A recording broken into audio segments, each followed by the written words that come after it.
Good evening, everybody. My name is Bryony Cooper, and I'm the Director of Investor Relations at PT1. So welcome. We're hosting you this evening, and very happy to be hosting the KXSB HackXelerator for the second year running. Come on down, Ralph. All right. Nice to see you again. Yes. So we have convened some experts in our subject matter this evening. Oh, and of course, Kevin. Hello, Kevin. Should we do a little sound check? Can we hear you? Hi, everyone. Great to see you all. I feel like I need to shift over a bit. I don't want to block your face, but it's much bigger than my face. Okay, so this evening we've got Kevin dialing in from Vulture here. We've got Ralph, Darrena, and Omkar. And before we kick things off to talk about the whole journey of building a startup and building a venture in the space of agentic AI and or robotics, I'm going to let each of you have about 1 minute to introduce yourselves and tell us who you are and a little bit about your background. And I think we have a lot of founders and aspiring founders in the audience tonight, so hopefully we'll get some really valuable insights from your journey. Maybe we start with you, Kevin, on screen. Can you give us a little intro? Sure. And everyone, so great to see you all. And thank you so much for hosting me virtually. I wish I was able to be with you all in Berlin. I had a fantastic time in London, most recently kicking off this hackathon. So I'm excited to be here at the conclusion to celebrate the awarding of the winners, of the prizes to all of the winners. So I'm Kevin Cochrane. I'm Chief Marketing Officer here at Vulture.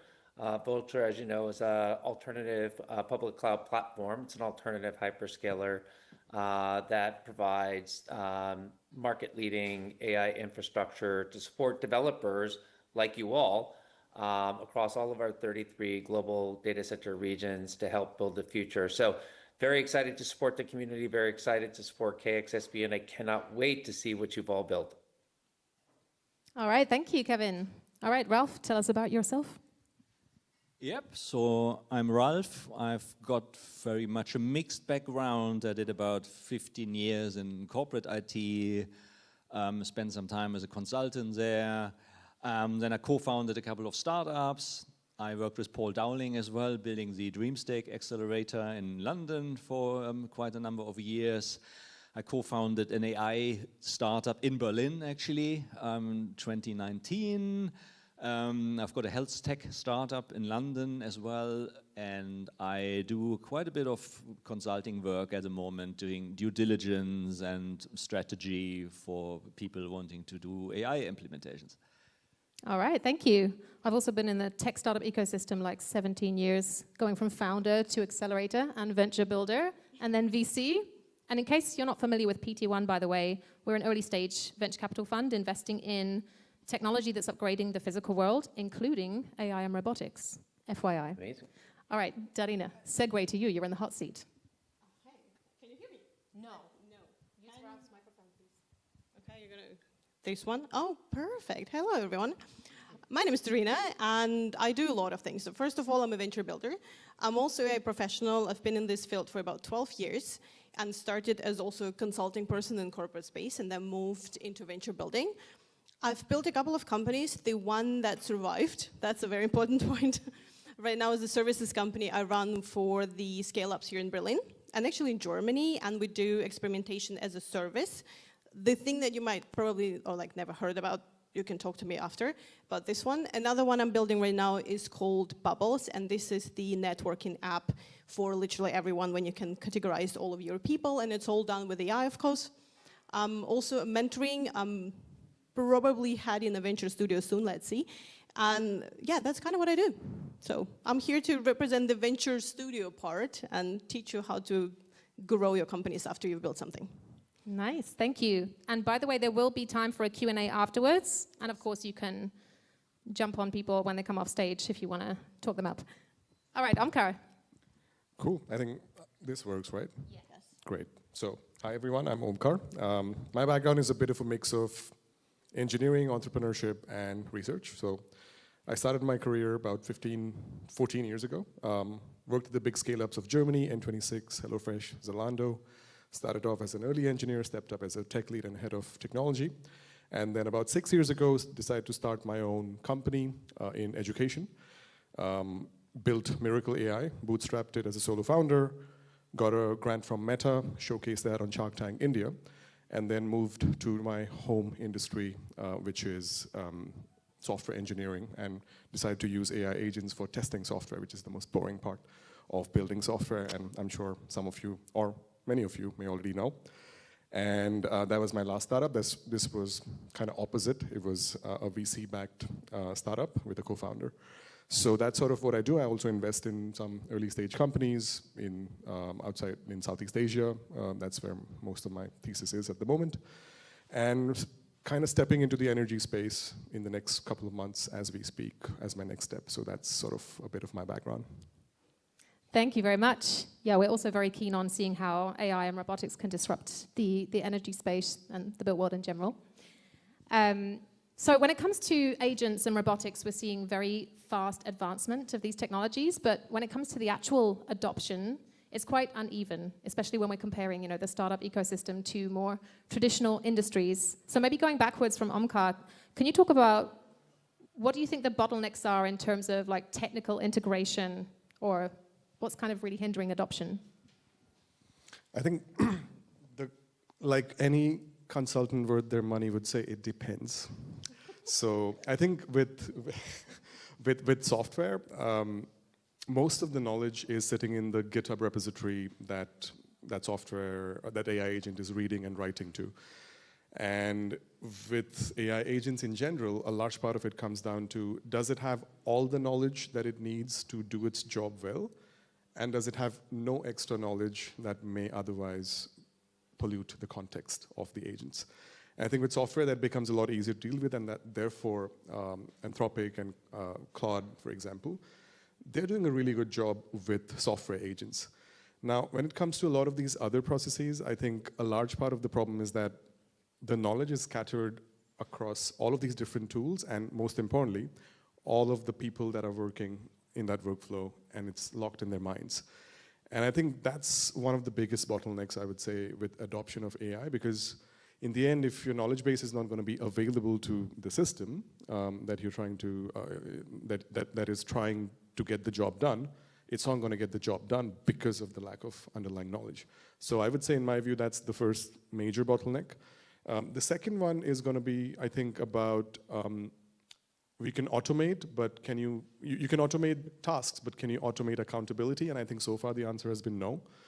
And it's like, who should you question when something goes wrong? It's kind of similar to what happens when a Tesla on autopilot causes an accident. Who do you pick? Who do you hold by the scruff of the neck?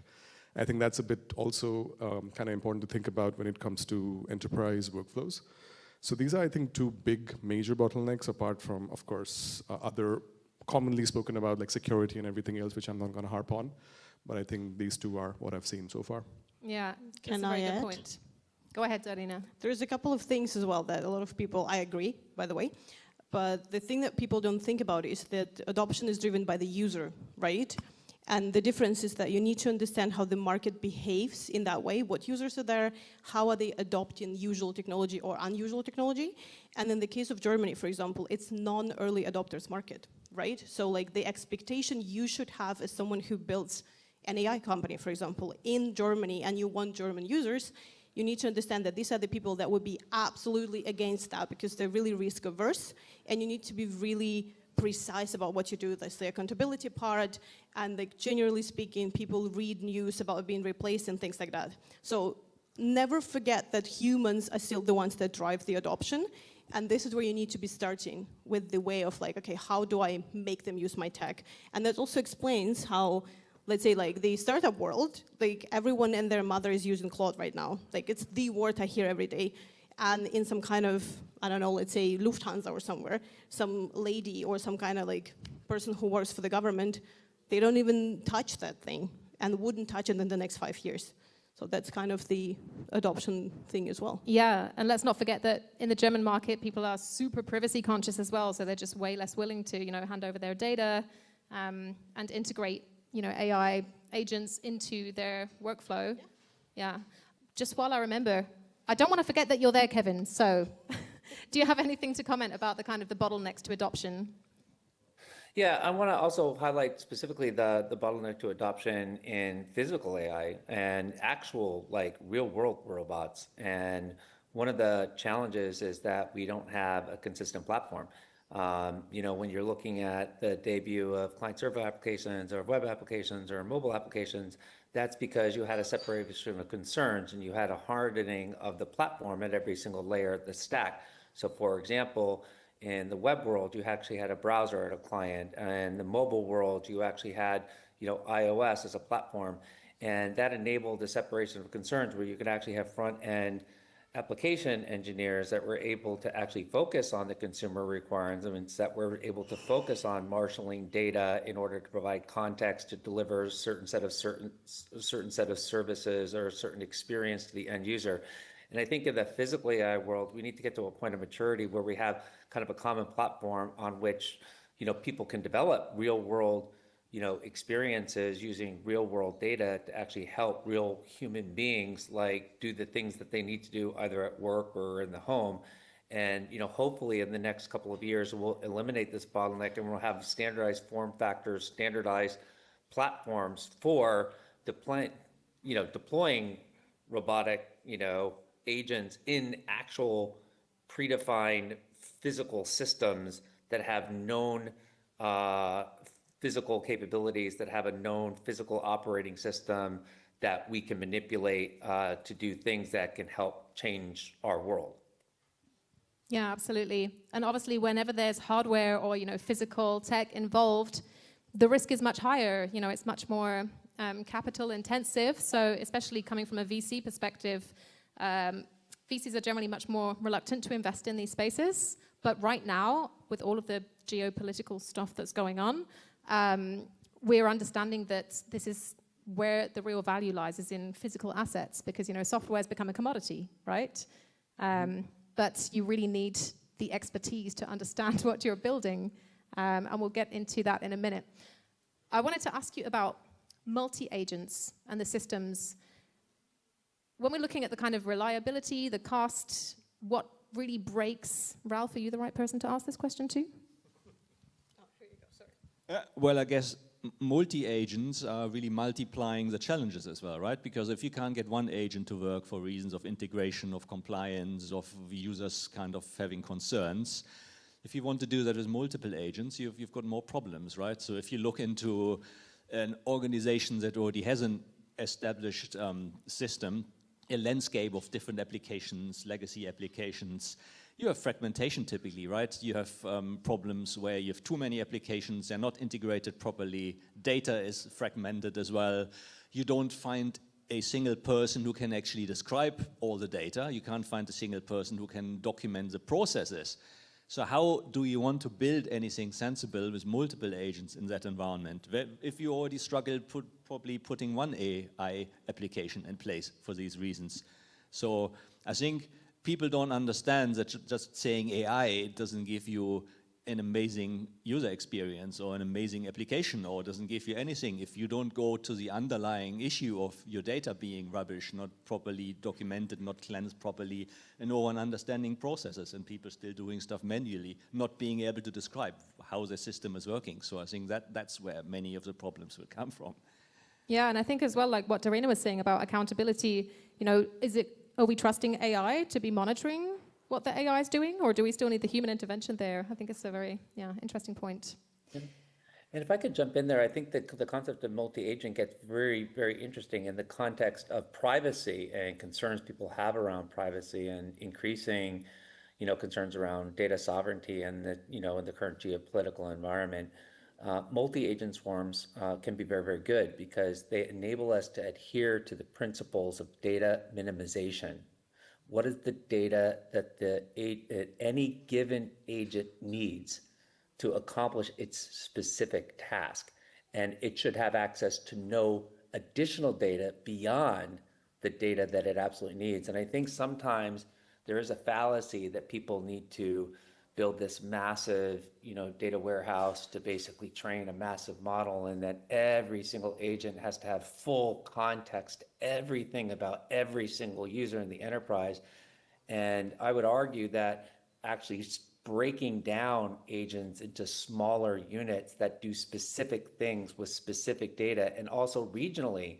So if an agent in Germany needs to accomplish a specific task, but it needs to understand something about a user in the UK in order to accomplish that goal, I would actually argue there should be a separate agent in the UK with access to UK data that's being hosted in the UK. And so the agent doesn't have to give the data from the UK to the agent in Germany. It can just give them the response that they need. So there is a really interesting argument to be made that multiple agents can enable us to have greater guardrails around privacy and let us do a better job at adhering to good practice with data safeguarding around data minimization as well. Yeah, very interesting. Remind me to talk to you afterwards, Kevin, and introduce you to the founder of Vaultry, who's tackling that exact problem. Perfect. Okay, let's zoom out a little bit. I think all of us here have had experience in building tech startups, in building ventures, in trying to get from prototype to a commercialized product that you can scale. And on the hardware and robotics side, of course, we've all heard that hardware is hard. We've all heard of the valley of death when it comes to funding. You know, as a VC, we do the pre-seed and seed stage, but we need to make sure that we set up that capital stack for growth stage and for scaling. So from your experience, maybe Darrena, you can answer first, like, what are the biggest challenges that you've seen going from prototype to actually having a scalable product? Oh, so many. So many. So the first thing I need to say that a lot of people that having fun inventing stuff, right? And this I see a lot working with German founders as well. They would first invent the technology and then figure out who on the market would buy it. Please do not do it. Avoid that at all costs. Build it and they will come. No. Exactly. Build and they will come. This is like the mindset of like Thomas Edison time, right? Which is, it worked, right? We're here. But like, the first thing that you need to do when you start building whatever, technology company, does not matter, and you have this amazing idea, please still go on the market and try to talk to people, try to figure out what's been going on, try to maybe talk to a potential user and figure out what they actually want, so you build for them, still having fun inventing, right? This is number one. We're talking about validating your... Exactly, validating the problem your proof of concept, yeah. Yes, and this will already help you immensely in moving from just a prototype to the market. This is number one.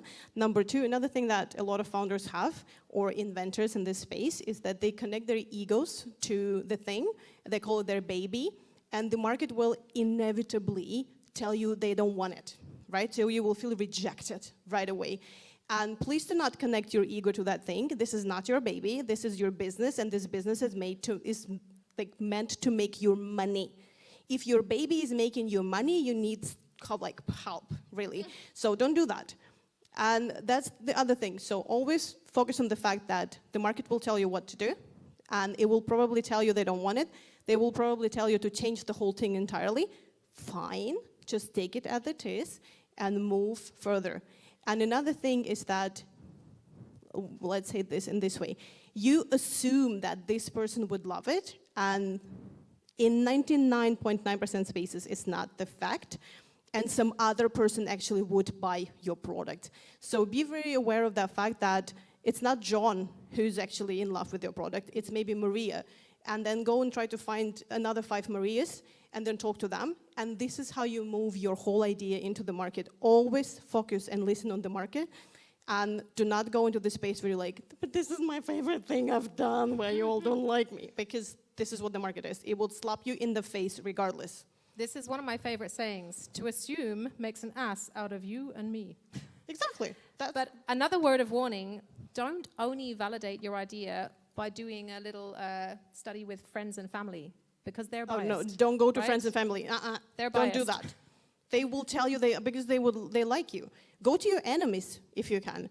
Go to people that absolutely hate you and ask them. Be like, would you use it? And if they say, yeah, maybe, then you're onto something. But it also helps you build resilience when they say, you suck. Yes. Yes. All right, Omkar, I think you've been down this road. Been there a few times, unfortunately. I think what you said, Darrena, about really going to the market and understanding what the market says. And not just what the market says, but what the market does. Because I think, as with humans, people say one thing but do something completely else very often. And I think that's the toughest part. That was the toughest part for me to figure out as an engineer, how sales works. And I think I like to think of it this way, that you need to earn the permission to build. And I think the best way to earn that permission is actually to earn money from it before you actually build it. And that's, I know you hear it and read it all the time. I think if you're able to really pull that off, like if you're able to sell a concept, an idea, and sort of get prepayment for building it, that you're in the ideal state, especially for something very complex like hardware, and in that space. And I think that is like, if you can achieve that, that's like the gold standard. Before that and after that, what you want to do is, if you can't do that, and it's very hard to actually pull that off, but if I would like to sort of think of it as limiting the building that you're doing, and sort of 80% of your time and effort and energy spend it on selling what you think should be built. And then what you think should be built would be shaped by those conversations, and then you would actually build something that may be a bit more meaningful than what you originally thought about. So I think for me, I say this from experience, I've had several micro pivots and a few major pivots in my 6 years of being an entrepreneur. So I've seen that a few times, and yeah, those are my 2 cents on that topic. Yeah, and I can tell you from an investor's point of view, and I've been both sides of the table, right? I've been the startup founder, begging investors, I've run an accelerator to coach them, and then I've been a VC evaluating them. And as much early traction as you can show, if you have people paying for what you're doing, even if it's paying very small amounts, that is still showing significantly more value than if people are just, clicking a link for free. Like, that's actually showing that they're genuinely interested and willing to, enter their credit card details, even if it's just $5 a month. So it's really valuable. Even before that, just the best advice, start having a wait list. Literally, make a landing page with whatever tool you have. It will take you 15 minutes right now with everything that you have in the market. And have a wait list. And if people are actively subscribing, because what you also have, you have the barrier where someone needs to give you their email address and they don't want to be spammed and all of the things. So if someone already goes through the trouble of subscribing to your wait list, to then at some point in time get information from you that the product is available, if you see that people are subscribing, you're onto something. If no one is showing up, change your whole thing. Try again. Yeah, you can do a lot of A/B testing, simple landing pages. You can invest a very small amount into pay-per-click advertising, like 25, 50 euros a month, and you can get so much great data from that. All right, we only have about 5 more minutes because I know we're already running over time, as always happens. Let's talk about the fundraising landscape. So we've all been through that of trying to raise money. I already talked about how much harder it is for hardware and for robotics because there's a lot more risk. But yeah, I would love to kind of pick your brains in terms of your experience, because I remember like 5 years ago, there was a big kind of AI buzzword trend, but a lot of the startups we looked at were not actually real AI. It was rather just, some kind of machine learning or a cool algorithm. But the market's advanced very quickly and the technology's advanced a lot in the last few years. So Ralph, what's your perspective on the investment landscape right now? The funny thing is obviously my AI startup, which we started in 2019 in Berlin, what we were building was basically AI agents. But at that time, no one had invented that name AI agent yet. So we were trying to sell that thing, calling it all kinds of things like digital employee and whatever. But many people, they didn't really get it. So I think now, fast forwarding to 2026, where this is, at least the idea of these agents has gone mainstream, it should hopefully be a lot easier, and you should find a lot more people who understand what you're actually trying to do there. I was shocked. I was in New York on Monday in the subway, and just like in London or in Berlin, there are lots of adverts everywhere, right? The adverts used to be about toilet paper or cat foods or protein shakes, and now suddenly it's stuff like the Airtable hyper agent or all kinds of other AI things. And I'm like, wow, this is, now seems to be the time. So I think, yeah, you should be in a much better situation now than you would have been 5 years ago trying to build that kind of thing. Yeah, because also investors don't like to admit when they don't know something. So, for example, I was saying to Darrena earlier, I am tech adjacent. I come from a creative background, but I've always worked in or with tech companies, but I'm not an engineer. So, you know, if you present me something that's super, super deep tech, I don't get it, but I'm happy to admit that I do, but most VCs won't. So it's very important to also kind of like simplify when you're pitching to make sure that people get it, especially if you are ahead of the curve like you were, Ralph, and you know the terminology doesn't even exist yet. Well, another thing that I might not agree with Ralph on some things, I think the market is incredibly tough right now. It's very tough. And the whole idea of spray and pray that happened before is over entirely. You know, like how everyone is using AI to write posts on LinkedIn, everyone's like, SaaS is dead, something else is dead, everything is dead. So spray and pray is dead, deeply dead, like unrevivable dead. So what happens now is all of the investors are looking into something very tangible. So before, and also they kind of caught up to the tech part, and like no shade to them, but like sometimes they were like, yeah, whatever, AI, blah, blah, buzzword, fine. But now they use it on a daily basis, right? So they get all it. caught up. The whole tech thing, they all caught up. So now they also like actively looking in your commercial side. Can you actually scale? How it's going to happen? What's your roadmap? How you're going to grow? All of the other things. So the buzzwords are not buying it anymore.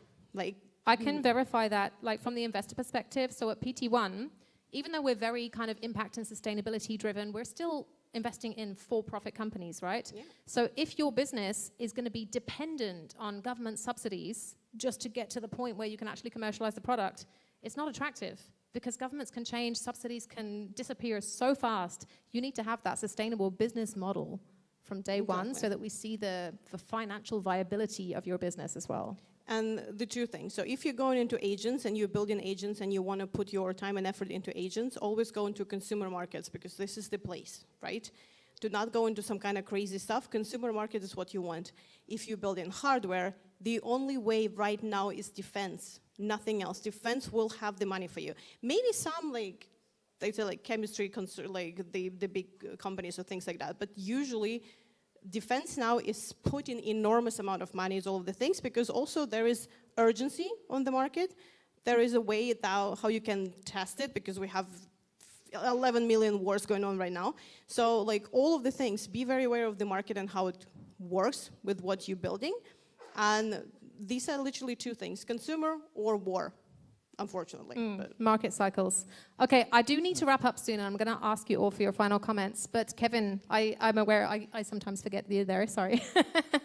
Have you got anything to add about the like investment environment currently compared to like 5 years what ago? I encourage people to do is to really become deep domain expertise in a problem and focus less on the technical innovation and the technical wizardry to solve, one person's tasks. If you're automating one person's task with a neat little trick, that's something that they themselves will eventually automate by themselves, making it a skill that they deploy in OpenClaw, for example.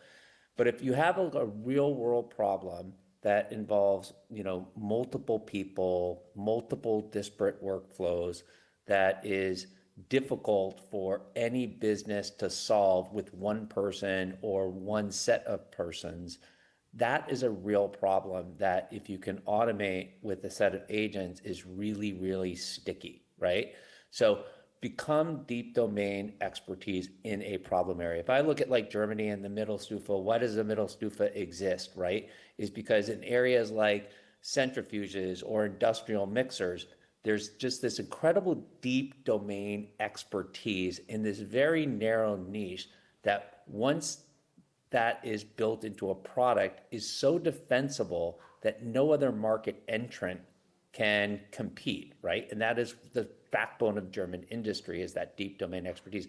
So I'd encourage everyone to think in those lines, because otherwise, all these little neat tricks that a lot of just AI startups are doing, they're all going to go away at the end of the day because they're not based on a deep domain expertise of a real world problem. So that's what I'd focus on, like build for sustainable value over time that is independent of technical innovation. Yeah, as a specialist VC that kind of focuses on deep domain expertise, I couldn't agree more, because just having AI or robotics as a buzzword is not going to cut it, right? That's But right. I do need to be timekeeper now. We do need to wrap up. So I'm going to go to each of our panelists for like a 1-minute wrap up. Let's look at the kind of agentic AI and or robotics landscape for the next 3 to 5 years. Where do you think this is going in terms of adoption, in terms of investability? What's your outlook? I can start. I think it's really hard to say 3 to 5 years because things are changing every 3 weeks at the moment. Right. I think the horizons have changed, especially for software we're talking about. I think hardware, maybe you can have a bit of a longer horizon. I can speak for software because I've spent 14 years over there. So I think for sure the amount of people who are using AI one way or the other at different levels of abstraction, that's just increasing. I just spoke to my mom this morning, and she was telling me that she took a picture of her fridge, and then she came up with recipes for the leftovers. And to us, it sounds, okay, cool, fine. But for me, it was like my mom doing that and thinking about it by herself. I think that's quite incredible. So stuff like that. Like, I think AI will find a way for being integrated into our day-to-day that's not even tech-related, not even remotely tech-related. And I think of it as two ways because I've worked in education and education psychology as well. So I feel like as farming went away and we became more and more married to the desk, we needed gyms to stay fit and keep the muscles sharp. Similarly, I think the human mind would need brain gyms as we go ahead into the AI age. Maybe brain gyms are the next investment. I don't know. Let us not get the brain rot, indeed. Exactly. So I think there are many, many layers to this about how the next 3 to 5 years are going to play out. And it's going to be interesting to see what the surprises are going to be. All right. Timekeeper, Darrena, you've got like 45 seconds. Let's go. Oh my God. Okay. No So pressure. multi-agents are going to become a norm. So if you're building multi-agents right now, figure out the way how to do it, and they will become a norm. Number one. Number two, AI slop is going to be the thing that people are going to be avoiding entirely. So a lot of the content engines and whatever things, if you're building in that space, will be changing. And the whole authenticity, proof of authenticity, all of the checking if that's AI is going to come up for sure. So any type of hallucination, software, whatever, all of these things, if you want to build in that space, do it. This is the next thing. And robots, some kind of version of let's say a house robot or something, will become the norm as well. Because again, as I said, defense is putting a lot of money in it, and defense is the driver of innovation. Just go into history, you see how it works. So any type of, let's say small consumer robotics mixed with wearables is the other thing that's going to happen for sure. This is where my bets are on. So if you're developing in those spaces, please steal my idea and run with this and be a billionaire. All right. Ralph, and then I'll go to Kevin last. Yeah, I think one area already coming along strong is customer support, where there's already a lot of automation, already a lot of agents around. That's going to be probably one of the first touch points with everyone, apart from you just having ChatGPT on your computer, of course. That's coming. I'm obviously a bit worried about that. If you think about stuff like insurance claims handling, if it's already a bumpy process with a human agent and a paper form. Talk to me about two of my startups. How is that going to look like when you have 100% automation using agents and you just can't file your claim because you clicked the wrong button or something? It's going to be challenging. So think about contacting Facebook customer support if you've already tried. The process is already broken now. How is it going to look like once you have your agents in place there? So there's a lot of UX work. Do people still use Facebook? Yeah, there's still about 2 billion regular users supposedly, which is weird, but yeah, 2 billion, it's a lot. They make tons of money. Well, I think Facebook makes more money now from advertising than Google for the first time. Really? So Facebook is still out there. Oh, yes. I just learned something new. Google lost a lot of stuff because of the search engine, generated stuff, ChatGPT, whatever. They lost a lot of ads, so that's why. Yeah. Also, trust is really important because, if someone's using your product and they catch on that there's some bot activity, you've lost them. Anyway, I digress. Kevin, please give me your final thoughts. Yeah, so 3 to 5 years is really, really interesting. So we're at a generational shift in platforms. And if you look at the last generational shift in platforms, that was the World Wide Web, where we had a standardized client, the web browser. and we had new technology to build and deploy websites. And, you know, in the first 3 years, you're going to see new platforms emerge for the consumer. And then that will be followed 5 years out, and you'll start seeing new platforms emerge for automating line of business functions. So if you think back to, if you were back when I started as an entrepreneur with my first company in 1996, if you put yourself back in 1996, what would you do? You'd want to build a platform company for consumers. You'd want to build like an Amazon, right? You'd want to build a platform company for consumer search. You'd want to build a Google, for example. And then later, as those consumer platforms came, you wanted to build platforms that automated lines of business. You'd want to build success factors for HR, for example. So you all need to think very broadly, and you need to think, how can you build a platform for the consumer, and what would that platform look like? And a platform has to tie to an ecosystem. It has to have integrations and hooks into lots of other third-party applications so that it's very sticky and hard to stop using. So just think back in time, pretend you're in 1996. Why would you build an Amazon? Would you have thought of that? Would you build a Google? Would you have thought about it? Well, now fast forward, this is where you are today. Please Because don't make all me of go the back to high platforms school, that we're Kevin. using I don't want to. today are all going to get replaced by something you all build tomorrow. Okay, so thank you so much, Kevin. We've already gone way over time, which I was warned not to do. How much of time have we got for Q&A? I think we should definitely do 10 minutes for Q&A. Yeah? I'm here to take the mic. Anybody got any questions? All right, I'm going to hand over the mic to Paul here. So open up for questions. I love it. Do not want to be so shy. Straight away over here. Thank you very much. My name is Misha, and I have no question. I just want to disagree with you. And when I'm ready, when I'm done, you will agree with me. You don't need a permission to build. Do it, fail, learn, repeat.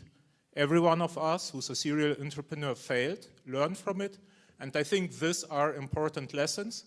So nobody needs a permission to build. Just do it, and you will learn from it. Did anyone ever We're all failures told you here. to ask for permission? Any other questions? That's brilliant advice, by the way. Any other questions?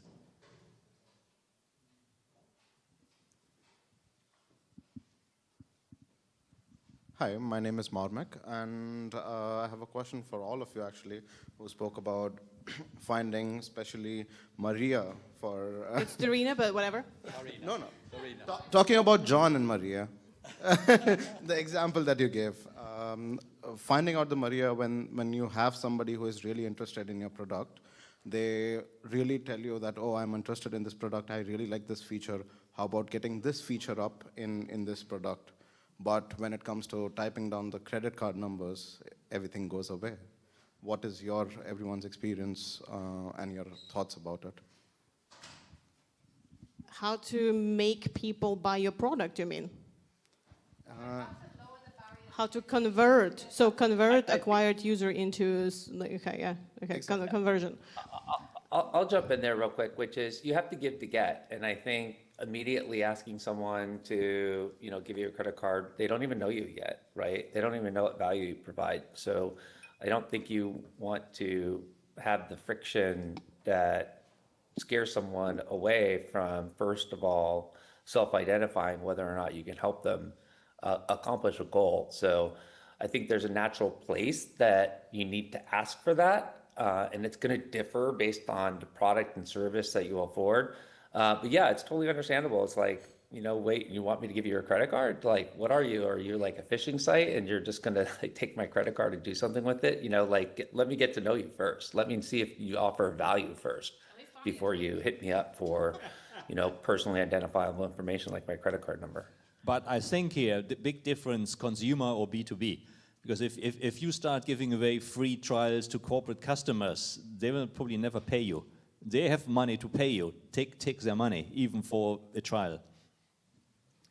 The way to convert generally, it's the general advice for everyone who building product. Why on earth would I come back to your product? Answer that question.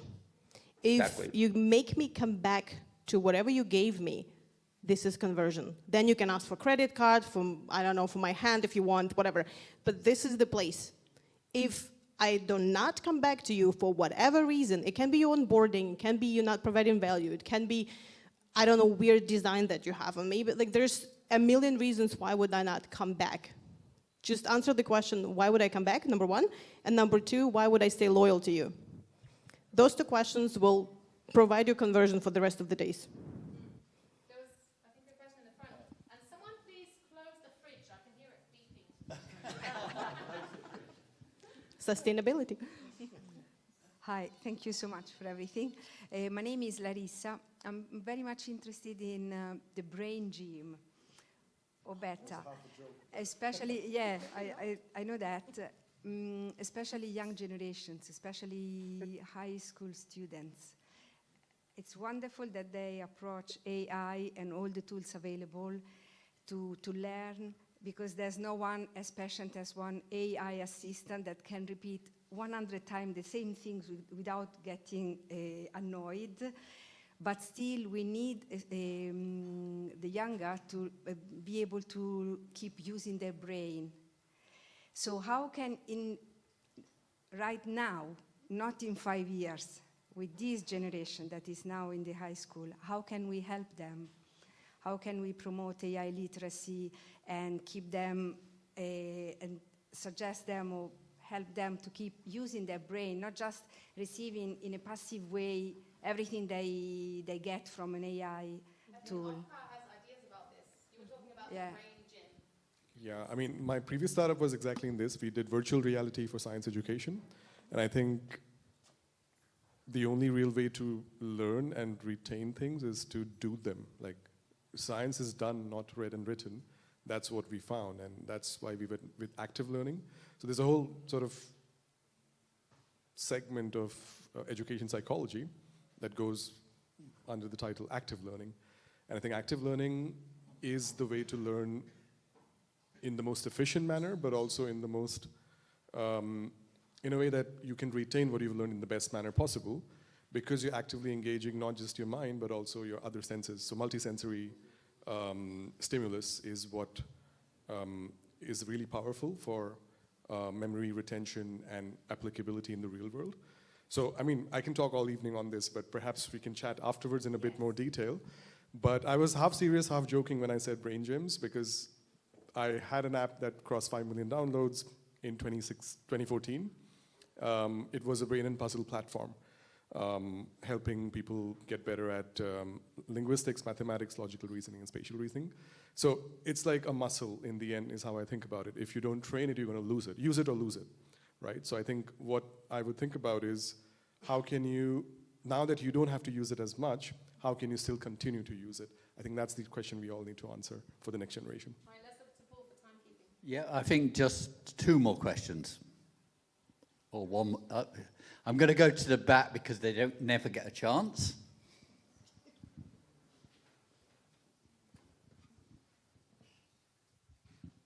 Hey, this is Ayush. Thanks for the panel. There was a question around, like, how do you see 3 to 5 years out? And I think there's quite some changes in society that are going to be brought about by the agentic way of life, not life, but like systems. And that's going to create both opportunities as well as a lot of problems, which I see, which are already happening in terms of layoffs or graduates not finding entry-level jobs anymore, knowledge work itself being outsourced to agents. And then if you look at it from a 3 to 5 years out perspective, there is the entire economy becoming potentially deflationary because the cost of producing, especially in software, etc., keeps going down. So when you have this potential deflationary cycle with people not being able to sort of gain through the social ladder, through education, knowledge, and application, how do you then evolve society forward, and how do you then create opportunities or solve those kind of problems? Maybe some thoughts on that. Let them build. That's it. Become class conscious, first of all, then start using all of these tools to build software, to build businesses, to build other things. Move from the globalization part where everyone is connecting the dots, blah, blah, blah, into local communities. That's what's going to happen anyway. because yes, deflation means something big becomes smaller, right? This is literal meaning of the word. And that's what's going to happen. The job is to build communities where we're kind of going back in time a little bit, right? When we're like, actually work with your village. Stop trying to like build an enormous following with 1 billion people liking you for no reason. Go into your village. Start building within the village. Yeah. And it's the same with the brain drain and all of the brain problem, is that the same thing. It's like you can do a brain gym, but also just let the kids build and show them the useful part of the technology, because building something will teach you stuff. And that's exactly what needs to happen. And I already see this happening because the technology democratizes a lot of stuff, right? Like I'm one of the people who was usually getting questions, how do I code this? How do I build this? What is the blah, blah, blah. Now it's not the case anymore. People don't call me and be like, can you build this for me? They call me and show me their prototypes that they built with Claude Code. And it works. Coding. And that's exactly what's going to happen. Start building small within your community and find a way how you can trade, exchange, and keep this whole little thing that you still have there in this little community. I think it's important to realize, like, not everybody is an engineer or a builder, and of course now with the tools that we have, it's getting much easier. Like I said, I'm tech adjacent, but you know, as soon as things like Wix and Squarespace came out, I was like, well, I'm not a web designer, but I can build a website. It's super easy. But the world is changing so fast that, you know, the kids are getting all of these skills. And I had a very interesting workshop recently in Mumbai with one of the top lawyers that looks at emerging technologies and how should we like build legislation to adapt for what's coming in the next 10 years. And we need to look at the much bigger picture, which we don't have time for now. But, you know, maybe we're going to have a universal basic income because not everybody has to work so much because we've managed to 10x our efficiency with AI tools. We will see. And while, I have to say that, while some boring jobs are going to disappear, I disagree with these people who say, oh, there won't be any junior developers anymore. Because, I mean, how are you ever going to get senior developers if these people don't start their career as a junior? You've got to start somewhere. That's a very good point, Ralph. Thank you. And on that note, I am going to wrap it up because we could stay here and talk all night, but we have an agenda. So we're going to take a 15-minute break. Please do help yourself to pizza, to drinks. Try to avoid the top shelf or I'll get in trouble with my boss. And then we're going to be back for the awards. Thank you very much to the panelists.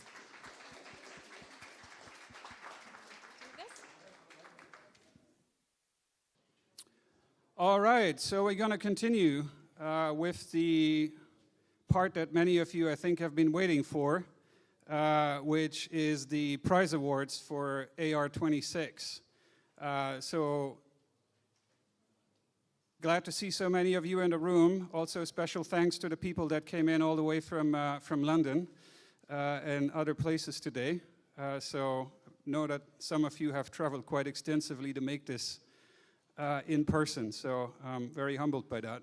I am George Heiter. I'm one of the founders of KXSB, and so it's my privilege today to talk about how we evaluated the submissions in AR26, as well as to present to you some of the the projects that we have deemed to be the winners of this accelerator.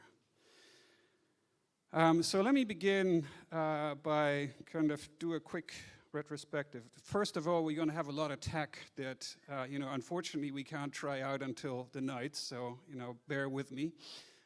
Can I move a slide? Can I? It worked? Okay, all right, good. Slide delay. Okay, all right.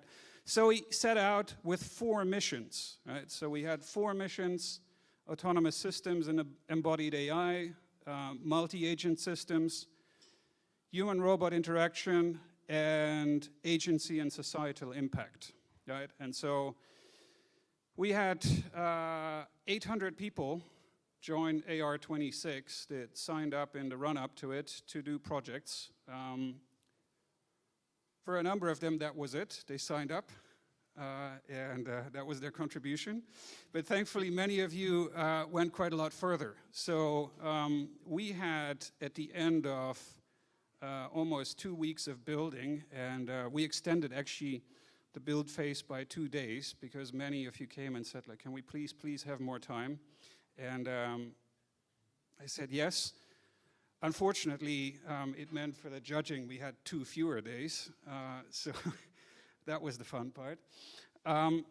We had 56 projects that got started by these participants, and 37 of them made it over the finish line, where we deemed the submission is, compliant with all the rules that we had set out for something to be judged. So kudos to all the participants for delivering this, right? That is definitely a lot of brain effort that went into AR26. Now, how did we go about evaluating these projects? Oh, I should talk about prizes first, the part that everybody wants to be reminded for. So we're handing out 8 prizes today and some surprises. So the first prize in each mission is £2,000, as well as some voucher compute credits, as you can see here, as well as to those projects that have used 12 labs, 40 hours of additional 12 lab video analysis. The judges. So I got some help, because I thought that's kind of too much for me to do by myself. Also, it's easier to shift the blame that way. We had Nick from UCL, and we had Manushi from Sonos. We had both the CEO and the CTO from Crewline AI. Crewline, for those who don't know Crewline, they do something really cool. They make like heavy construction equipment that is autonomous. And we had also Mayank from Vulture on our judging panel, right? And so between the 6 of us, we went through all the submissions that we got. Everybody was asked to submit a video. So most of you, well, everybody did submit a video indeed, of like somewhere between 4 and 10 minutes, presenting the project. Almost everybody also submitted, either a private or public GitHub repository, as well as, various other forms of documentation. So there was a lot of stuff for us to look into, right? And I know that no human could, in like 48 hours, digest all this in detail, right? So, yes, we would watch all the videos. Yes, we would look at, slides. And yes, for the projects that we down-selected, we would dig deeper into the code assets. But I thought, let's do something else that's fitting. So can we use an agent to go and analyze these submissions? And so I went to my friends at New Research, and we used Hermes, their agent, and we had it go get hooked up to a number of nice services like 12 Labs for video analysis. And we gave it some special skills, and we had it do the judging. And it crunched for about as long as the humans did to kind of complete this stuff. And it came up with its set of results. And I don't think it was perfect, but it was scarily realistic, right? So I think, if I look at it, there's probably like, 8 or 9 of the projects where it say like this thing didn't get it. It hooked on to the wrong data points, and the judging would not be fair. But for the rest of the projects, this actually delivered an analysis that was quite similar to what the human judges did, right? So if I look at what came in, so we all provided a subjective comment about the projects in terms of like we think this was strong, that was could have been better, etc. And we also had a matrix of a few dimensions where we rated. So we looked at, how innovative or different is this, how well was the execution, how well was the presentation, stuff like that, right? And so we had a score out of 20 that came out of that. For the winning projects, they usually scored like sort of one above the pack. A lot of projects kind of like huddled together in that middle ground. So it was really difficult to just based on like a, purely quantitative evaluation to pick winners, right? So we had to, it was a really tough choice because a lot of projects were kind of close in quality and effort, right? There's outliers towards the bottom in a few places where I think people, didn't have time to do what they had set out to do, etc. But a lot of the serious submissions, were kind of in that mid-range. They had strengths and weaknesses. So it took us a while to kind of come to some conclusions. So what we're going to do today is we're going to go through all 4 categories, and we're going to announce a runner-up, and we're going to announce a winner. Those teams that are here, I'll invite them up on stage to talk about their project briefly. Those teams that are present remote, we have a Zoom call going. We can patch them in as well to talk to you guys and to everyone participating remotely. And that's going to be the night. So before we're going to dive into the categories, we did something special. There's in fact two surprises. This is one of the surprises, right? We had a number of you that build hardware, right? Most people, worked in simulation space, or chose like a non-hardware category like multi-agents or societal impact, etc. But some of you went out and built hardware, right? And so I realized that we don't have like specifically an appreciation for people who made a hardware effort. And so we kind of introduced an additional category. We're going to give also a £500 prize to the winner of that category to talk about a hardware project that they did. Here's the winner.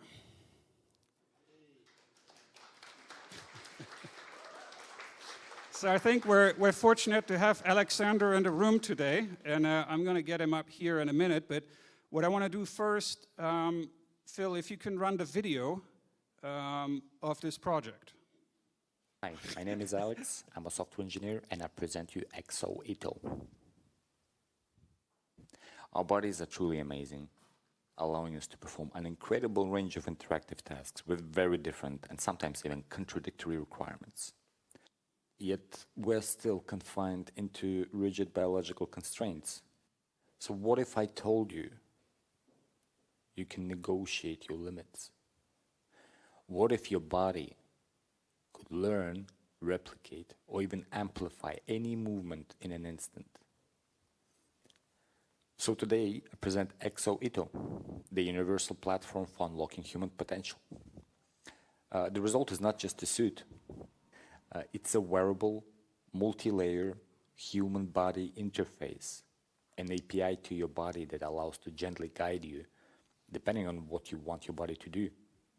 Imagine you can just film any move, and HackXelerator will analyze it, and then when you try to perform the same movement, it will just gently steer your body to perform that same movement perfectly. The whole system is intentionally made modular and is split into multiple layers in between your body and your clothes. Layer 0 is basically your body. Layer 1 is the skin, nerves, and the brain of our system. Layer 2 is the skeleton, or the hard parts of HackXelerator. Layer 3 are the muscles, and layer 4 are your clothes. And we can push it even further by integrating with even bigger machines via HackXelerator. Essentially, HackXelerator is robotics attached to your body, so it's worth noting that privacy and safety will be very important, because having control over your own body and what it does should always be fully yours. The current prototype is designed for the upper body and supports just 3 actions: pull, push, and holding balance in a specific position. It might not sound like a lot, but remember, HackXelerator goes beyond being just another exoskeleton. It's an ecosystem built on modularity. And that allows for a large number of configurations supporting very different operational philosophies, from high precision movement corrections to high torque, reactive, life-saving scenarios.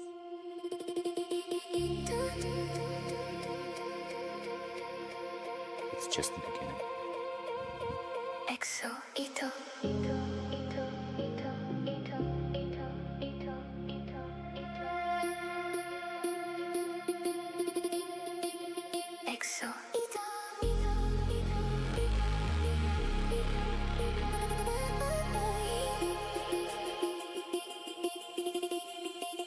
HackXelerator.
Okay, Alex, come out.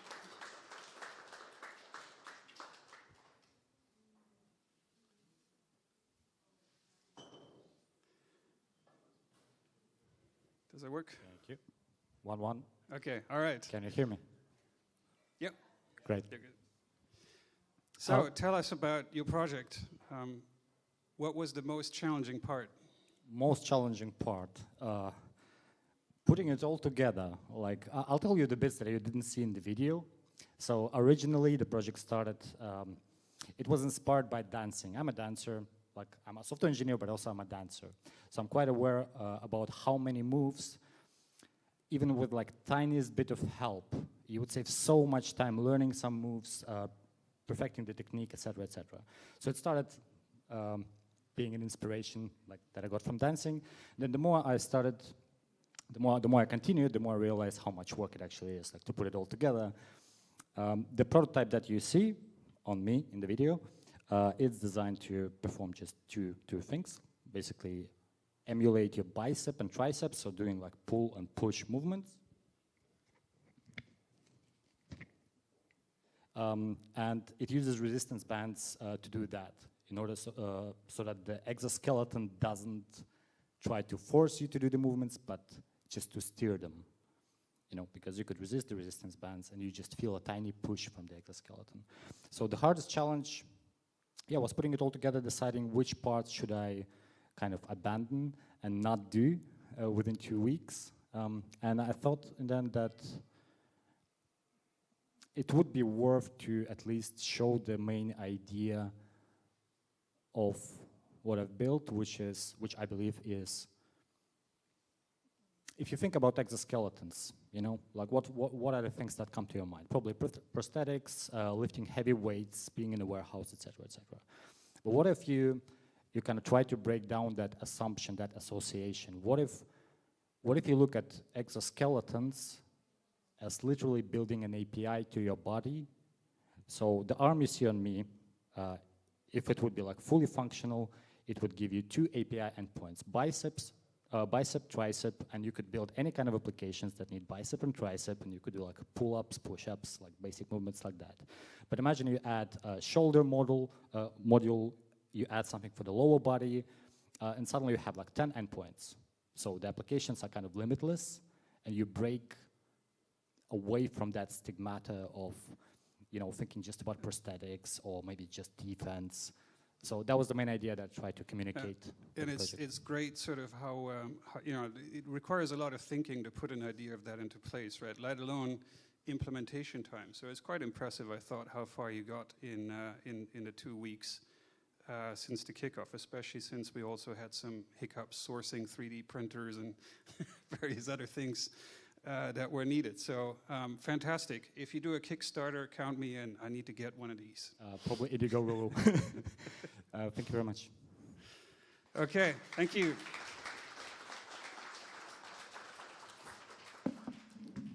Okay, so now back to the regular program. Okay, so the first category we're going to do is autonomous systems and embodied AI. And we're going to first start with the runner-up project. So do we have our suspense generating sound? Launch guards. Hey. Oh, we got launch guard here. Feel free to come up. I should add, we're going to do the videos only for the first place ones because of time, right? But we will put all these videos on the KXSB website, so you can watch them at your own leisure. They will be available there for you. But come up and tell us a little bit about, you know, how this went. You're Saksham? No? Oh, Marmek. Okay, all right. I thought I'd try to make the notes. Please take a microphone and tell us about the history of LaunchGuard and what it is, what prompted you to build it. So everybody can hear me? Yeah. Yeah. So we started as software developers, and we are trying to find out what spots that we see in robotics that have places where we can have more reliable and deployable robots. So that is where LaunchGuard comes in, where you can deploy your robots in simulated environments as cloud platforms, where you can do your simulated testings, switch between multiple simulations that you can have, such as Gazebo, IsaacSim, Mojoko, and different simulators can come in and you can ship your code with utmost assurance. And with that, you have a lot of details about your code, where the regressions went through, where your previous code failed, or this code that has failed, and eventually you can be more sure about your robot that you're shipping on the Monday morning or on a Friday evening. Yeah, like, I had never thought that hard about how you do CI/CD on robots, and so it was really impressive to see how you guys would ship the video of exactly what went wrong or what was out of tolerance in kind of like an integration testing kind of way. So, that's, I think of, when we discussed this with the judges, right, I asked them, are there other things that do this? And it seems like there isn't like really a well-established way to do this in robotics. So, that's really promising, because I think everybody will need this building robots. Fantastic. All right, thank you. Thank you so much.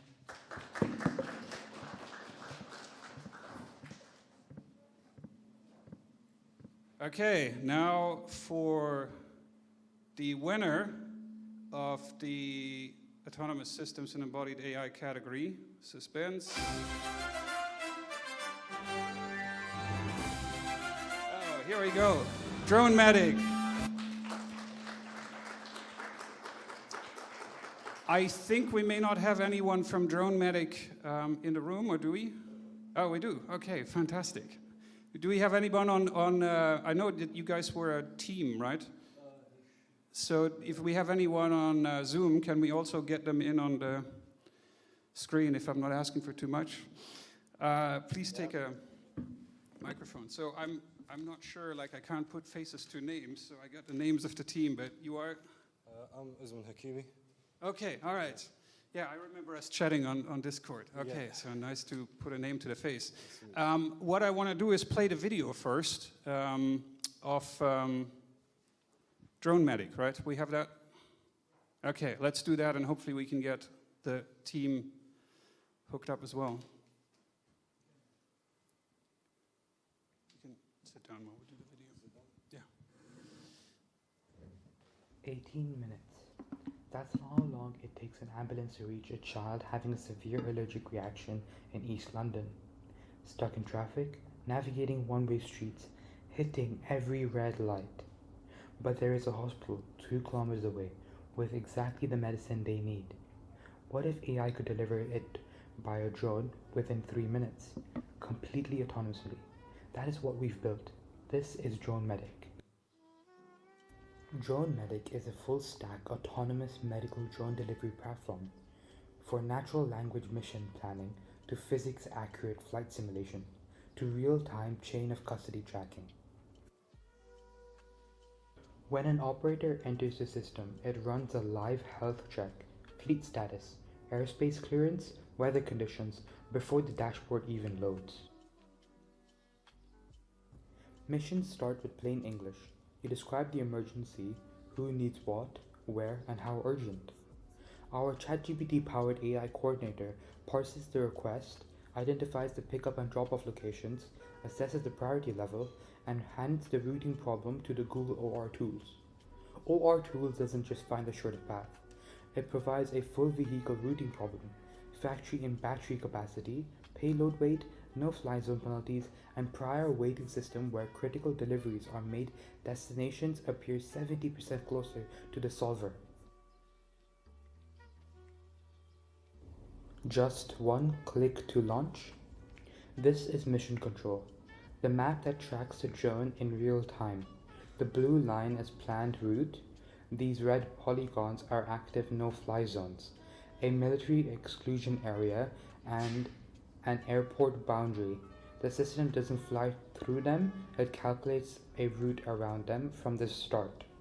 On the right, live telemetry, battery drain rate, distance covered, estimated arrival time, and the route efficiency score.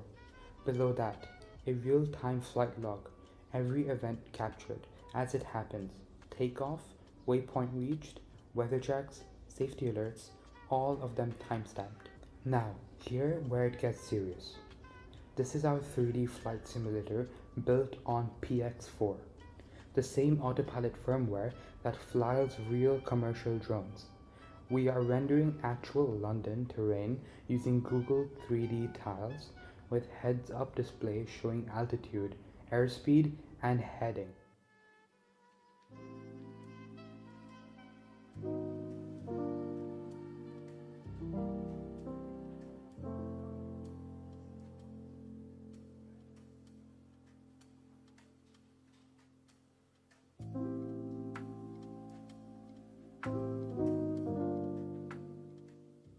At the bottom of the screen, the AI is reasoning, streaming in real time. Every navigation decision explained as it happens.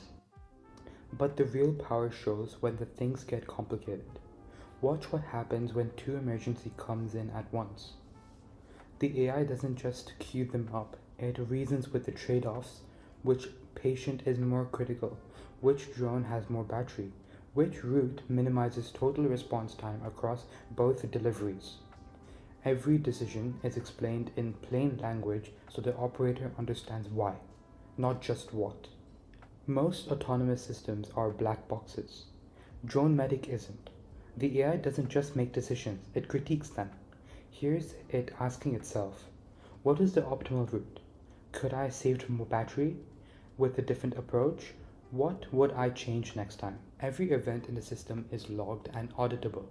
The chain of custody timeline tracks every handoff, from pharmacist loading the payload to the patient receipt.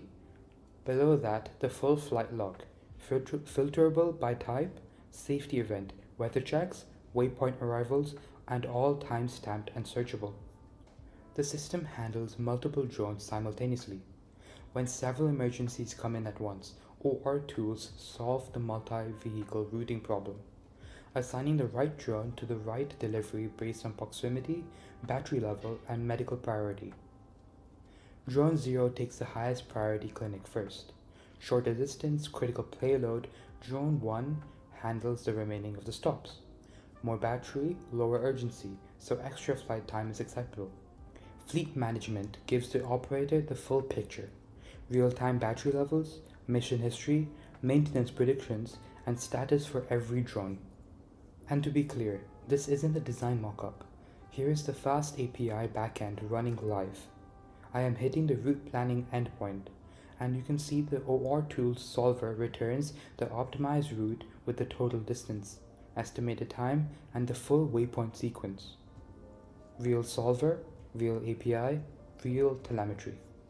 On our simulation server, an NVIDIA A40 GPU running Gazebo Harmonic with PX4 Citadel, a physics-accurate drone flying through our custom London world, 9 buildings, 2 no-fly zones, real GPS coordinates. The full-stack ChatGPT API for natural language coordination, OR tools for route optimization, PX4 with Gazebo for physics simulation, Mav SDK for drone control, Fast API for the backend, React with the Google Maps for the dashboard, every layer independent, testable, and replaceable. In 2023, a drone delivered a defibrillator to a cardiac arrest patient in Sweden, 7 minutes before the ambulance arrived. He survived. But to scale emergency drone delivery, we need autonomous systems that don't just fly, they need to reason, adapt, prove what they did. Drone Medic is an AI that just doesn't deliver medicine by drone, it reasons about why, adapts when things go wrong, and proves every step of the chain of custody. This is Drone Medic. Thank you. Okay, wonderful. Can we get more of the team on, or are they available? Yeah, we're on it. Okay, Yes. all right, we can hear you. So wonderful.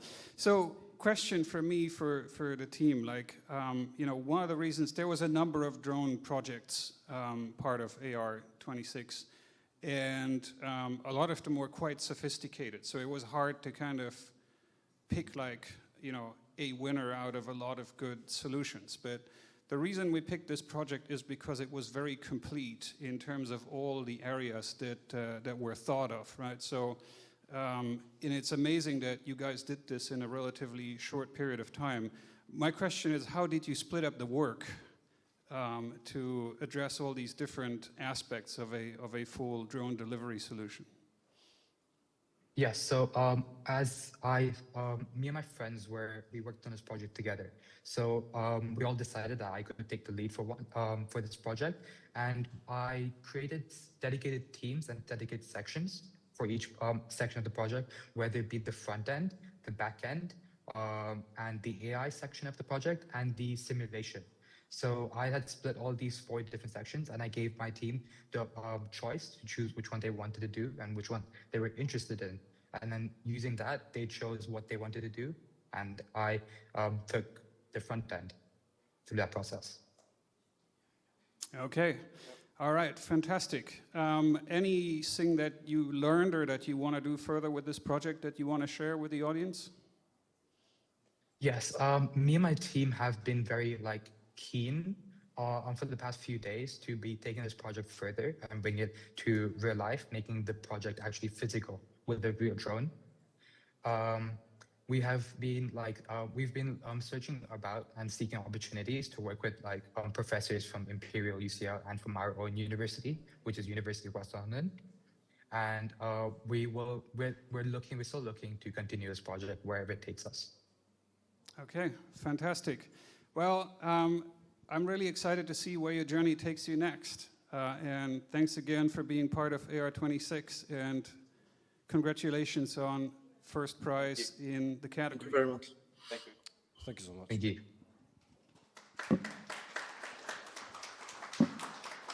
Okay. Without further ado, let's continue. Oops. All right. Digital agents and multi-agent systems.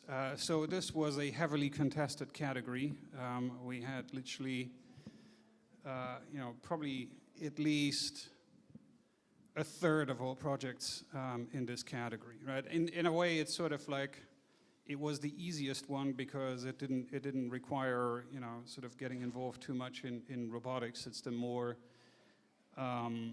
software-centric one, but it's also a harder one to come up with something that stands out or does something new and different. So we're going to start with.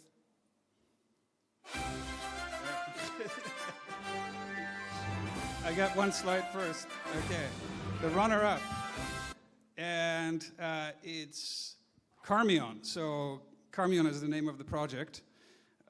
It was originally listed as Mechanobot because I think it's Rohit, the author of this, had a different plan. But we ended up with something called Carmion. Do we have Rohit online today?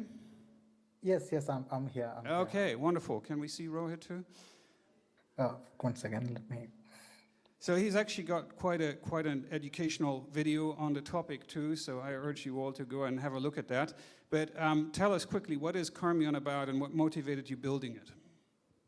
Yeah, I'm by profession, I'm an AI and robotics engineer. And it's been so for example, if you take it from 2000, you can see there is a 1 million standing challenge on solving or proving Navier-Stokes equations, that they work or they do not work in scenarios, because that is very random. Sometimes they work, sometimes they don't. That makes computational fluid dynamics really hard.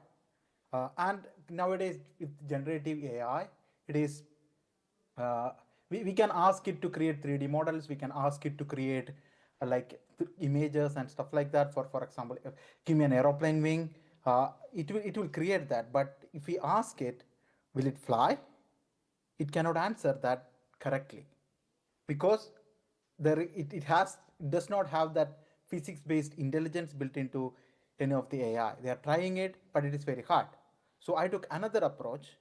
Why can't we like do it like as an agentic thing, so that there are platforms like OpenFOAM which are industrial, not for experiments, which is used in the industry for physics-based simulations for computational fluid dynamics. So let's do that with. So I thought like, okay, and it makes it very easy for people to do computational fluid dynamics, which is otherwise very hard and very math intensive. In order to change a single parameter, and if you change a single parameter, you have to do a lot of calculations just to make sure that the model, the dynamics model will diverge, and it's a very hard problem to solve. Companies spend hundreds of or sometimes millions of dollars in just doing the fluid dynamics. You have seen how aeroplanes are designed. Every car must be fluid dynamically so. In anything to do with something that moving through air or water, you need fluid dynamics. Yeah. You need to simulate it And first. Then only you will do it in real world. Otherwise, it's going to be really expensive. For There is example, think about also building like 1,000 robots to test on like real land. So that's where the inspiration comes in, and I wanted to give it to people where anybody, because everybody has a lot of ideas, but we don't have a way to test whether these ideas will actually work. Yeah, and Rohit, that I think what you have attempted is really valuable because traditionally in industry, like design and simulation are two different worlds, and there's a lot of people working between the two to kind of get something from design into simulation, and having a way to basically just talk to a system to kind of get those simulation results is a really promising direction that I think will drive a lot of interest. But we thought it was a fantastic project. Thank you so much for being part, and congratulations on runner-up.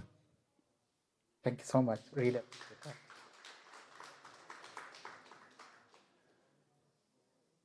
Okay, now we're going to come to the winner of the Digital Agent and Multi-Agent Systems. Homebody. Okay, I think Homebody is Ben. Ben is in the US, so can we get Ben ready? But before we do so, let's play his video. Allows you to combine all the different ecosystems for different smart devices into one hub and create extremely powerful automations for them. So people really love it because it's privacy forward. You can integrate with so many different ecosystems and create really powerful, complex automations. The problem comes in with the steep learning curve and setup. So it often involves YAML configuration, networking knowledge, and just general headaches in setting it up. So I wanted to set out and create a software that sits on top of Home Assistant and makes it really easy to use, not just for the technical person, for anyone to set up and use. So this took giving, I call him Alfred, based off of Batman's butler, of course.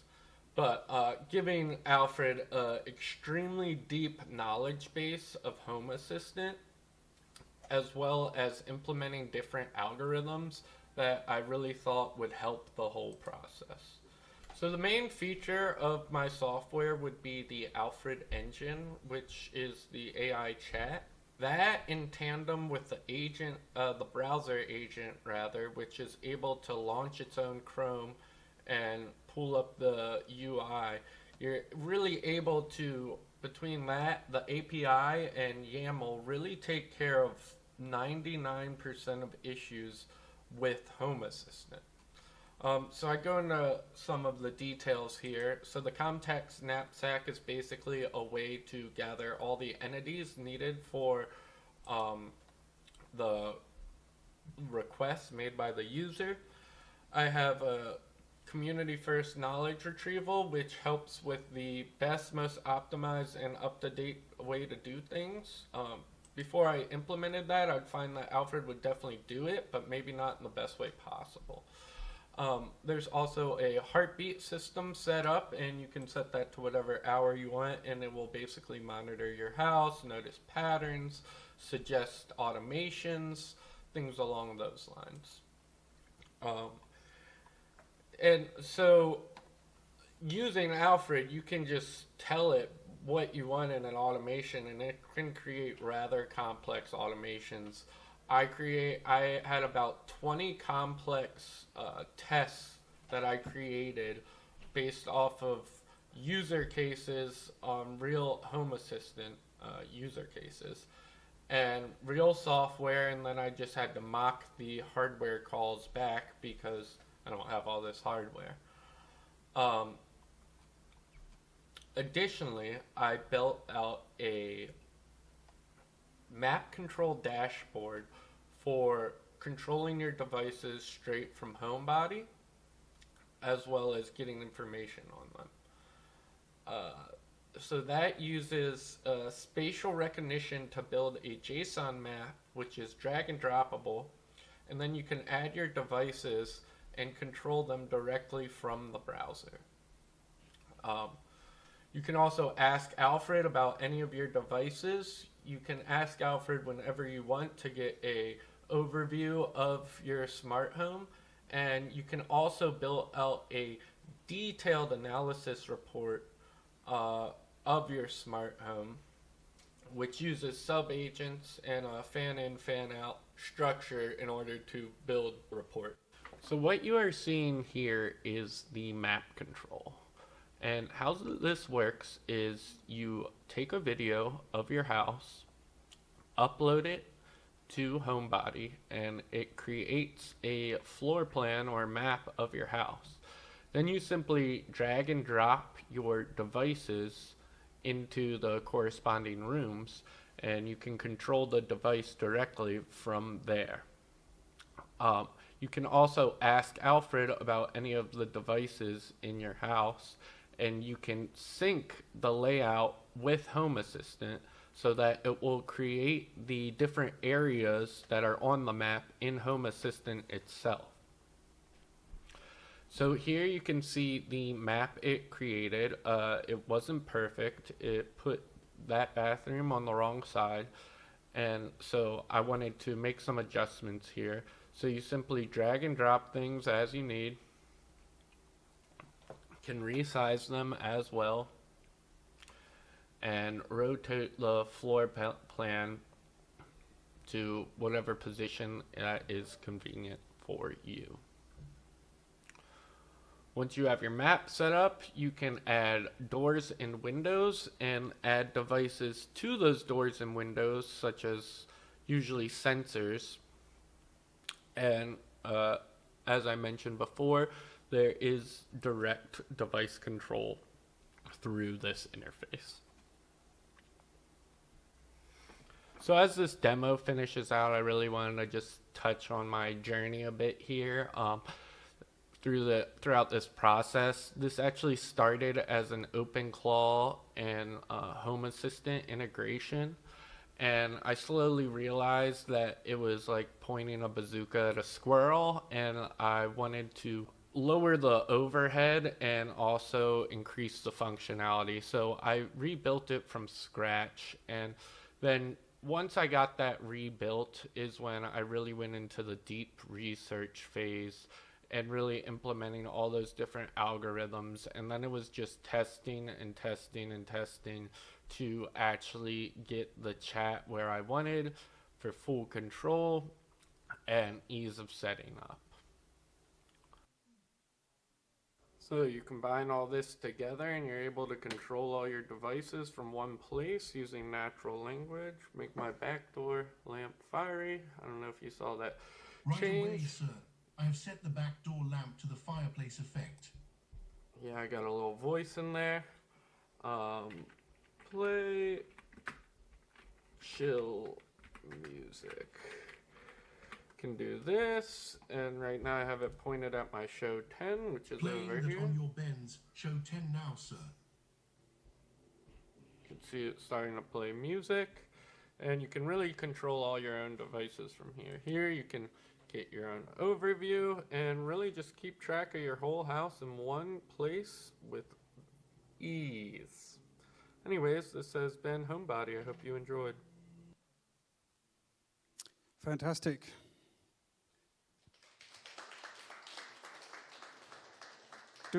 Do we have Ben on the line? Ben, you there? Yeah, I'm here. Okay. I'm here. Okay, we can hear you. Wow, wonderful! Congratulations. So you know, I'm familiar with this problem. Like you know, you can either choose like a commercial spyware to run your home, or you can use Home Assistant, which is truly great, but most of us do not have enough time to set it up, right? So, and there is nobody else who does this, right? Like I've seen like there's OpenClaw projects to integrate Home Assistant, but it's all fairly basic compared with what you've done. I mean, alone like there was over 1,000 unit tests in your code base, so it's quite impressive. How did you kind of decide to take on this problem? So I guess it started with ClaudeBot, OpenClaw. I installed that, and through that just was experimenting, and eventually worked on integrating Home Assistant with that, just with my OpenClaw. So when I was thinking of project ideas, I kind of came back to that, and I was like, what if I just did that really, really well and made it like, you know, super slick for users to use even without, you know, a knowledge base. So that's kind of where I started from and just started building from there. Okay, and what are your plans for the project? Are you intending to continue working on it? Yeah, definitely. My plan is to hopefully get like a beta version out there to release to the Home Assistant community to just and get like some feedback from that and see if anyone likes it. And then I've also been working on a domain shift to Business Central, which is the company I work for uses that technology a lot. So I was like, why can't I just adapt this for Business Central too? So those are kind of the two paths I'm working on right now. Okay, fantastic. Well, I think it's a great idea, and if you push this forward, hopefully it will open up Home Assistant to a whole new category of users that would not have dared to go that way, and even device manufacturers, you know, hopefully cooperating with you. So very excited to see how the future of HomeBuddy progresses. All right, thank you, Ben. Thanks. Okay. Clicker. Okay. Now we're on human-robot interaction, and we're going to get quite right away into the runner-up. Suspense, suspense. Learning Machina. Okay, I think we have the team here. Okay, Misha, Ismahan, you were part of the team too, right? Okay, congratulations, guys. So I think we have actually the star of the show here too, right? So Yes. Tell us about what the learning, is it machina or machina or what, how do you pronounce it? I don't know. Yeah, yeah. Yeah, I'm myself always confused how to pronounce it in English, because in German it's Maschinen. Okay. In English, maybe Machina. And yeah, I just want to quickly present you this. It just takes me a second to actually start the voice. This is a very high-risk move, live demo. Yeah, exactly. But you know, no. We should have an extra prize for the high-risk move. Should be.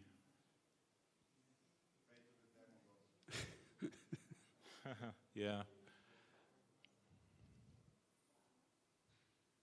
So we can do demos after. We have some time for networking, etc. So, is it live?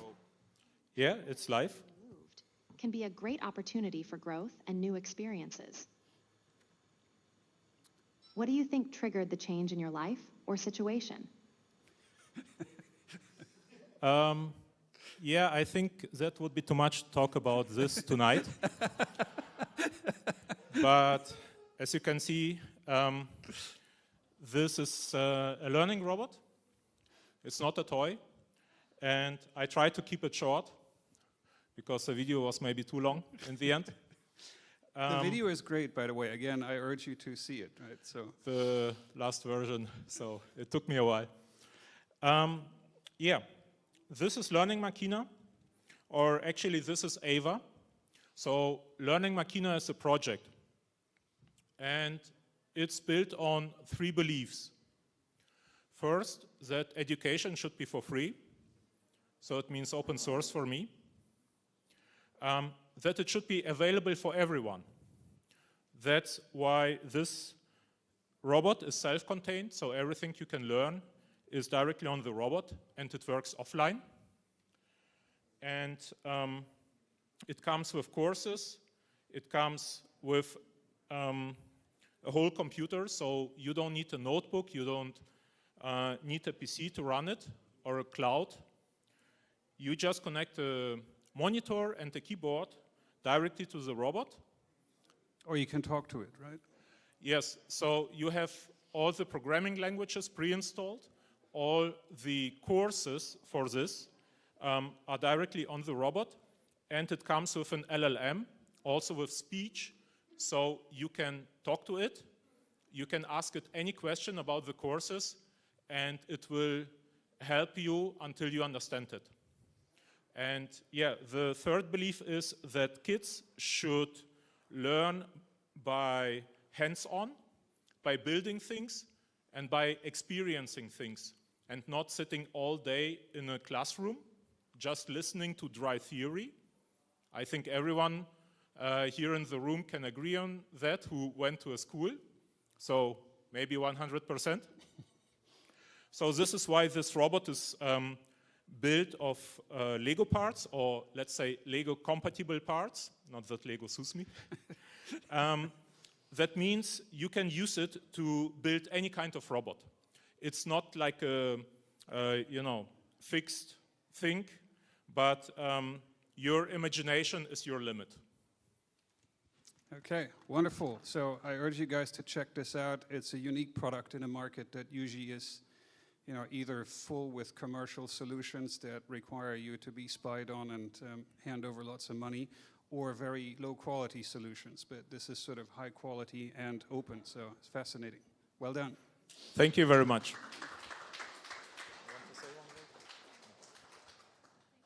All right, wonderful. Good.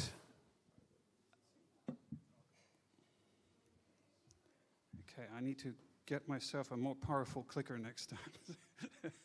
All right, the winner of the human-robot interaction and social robotics category is...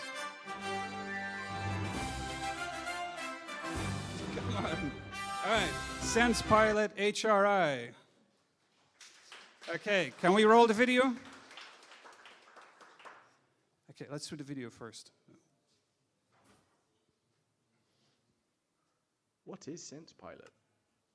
SensePilot is an accessibility app that lets people with various disabilities play video games and control their PCs through facial and speech recognition. It gives you full hands-free control of your computer, so you can launch games, use apps, and move around your desktop without touching a mouse or keyboard. Using any webcam, SensePilot tracks your head movements and facial expressions, so you can aim, look around, click, drag, and perform complex actions. And with built-in speech recognition, you can trigger shortcuts, switch profiles, or call out custom commands just by saying simple phrases. You can even combine SensePilot with switches and gamepads, creating hybrid control setups that match your exact strength, range of motion, and play style. For each game or app you use, map your own gestures, voice commands, and switch all gamepad inputs to the actions you rely on most. During the development of SensePilot, we realized that the ability we gave users to navigate complex 3D environments could extend beyond virtual worlds into the real world. That's what brought us to the KXSB hackathon. Interacting with robots today often requires complex controllers and precise hand movements. For many people, especially those with physical limitations, this creates an impossible barrier. This is SensePilot HRI, a hands-free human-robot interaction system. It uses AI-driven proprietary head tracking to translate natural head movement into precise real-time control signals using only a standard camera and a PC. No controllers, no wearables, just natural movement. During the hackathon, Abdi, who uses SensePilot for computer access and playing video games, tried out our SensePilot HRI to control a robot. This is important because it shows that people who are often excluded from interacting with physical systems may now be able to do so. Using just a simple webcam and SensePilot HRI, he was able to control a robot in a simulated environment, moving it, and even picking up a block. And that changes what accessibility in robotics can look like. If fully developed, SensePilot HRI could enable people with dexterity limitations to interact with robotic systems and perform everyday tasks like opening doors, manipulating objects, or navigating environments.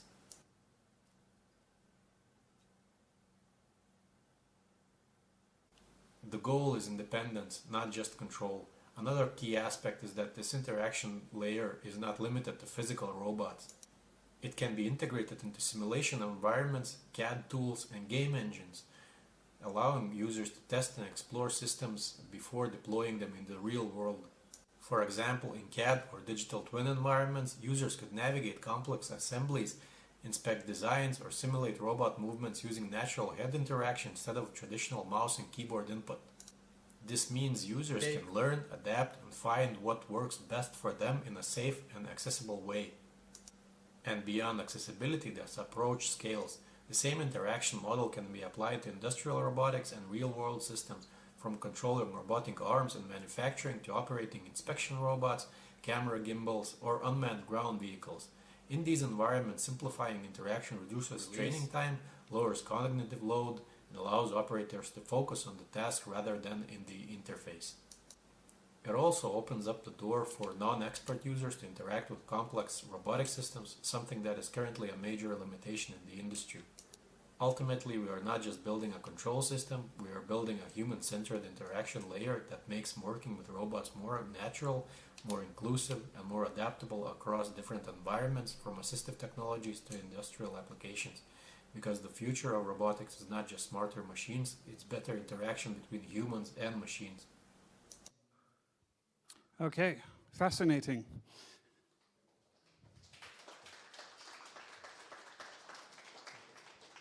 So tell us, what kind of made you make the leap between controlling software applications to controlling robotics, and what is different between the two? So the main thing was 3D gaming, of course, Counter-Strike. We sort of realized that the thing that we built, if you can navigate and play against other players that are not disabled in Counter-Strike, this means that this is applicable in robotics, because the thing, it's not much difference. Like the actuator mechanical movement is not that different, and you can convert it relatively easily. So. Okay, and do you have like a thought of like use cases in the real world beyond accessibility, where it could be, you know, you mentioned like being hands-free could be an advantage, which, I think. Yes, of course. If you imagine any whenever you use a controller, it's not as efficient as if you were using head tracking. Our head tracking is as efficient at moving, say, a camera as a mouse. So if you imagine, we've added as a third hand that you can use. So your hands are free, plus you have another mouse. So the efficiency at which you can communicate with a robot is much higher. So. Yeah, excellent. Anything else that you want to tell us about the project in terms of where you headed next? So this next step was the robotics. We're still continuing with assistive technology, and as you saw, we are trying to build it into game engines as well, so that head tracking can be used in game engines, because it's quite interesting to play with it. So. Yeah, and it makes it probably more physical than just sitting stationary. Right? Yes. Okay, fascinating. Thank you. Thank you very much.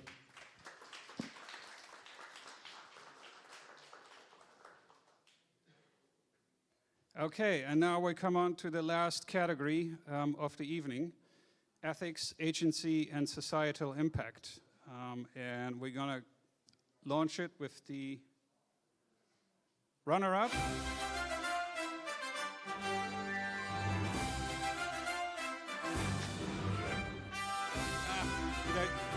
I skipped it. Oh my God. All right. Pilar.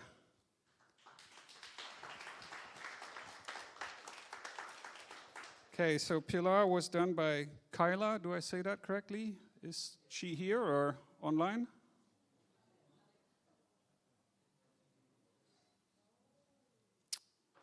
Do we have Kyla on? Are you there?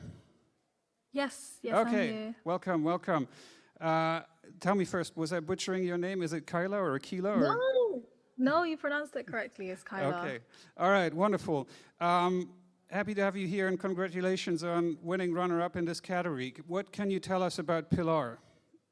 Thank you so much. Yeah, so it was inspired by like a conversation I was having with one of my friends because we were talking about how to make like AI and AI agents more ethical and I guess more regulated. So I think that's kind of what it was inspired by. In terms of the actual build process, it was very challenging as someone who's not like really technically very good. But yeah, it was really fun and I really enjoyed.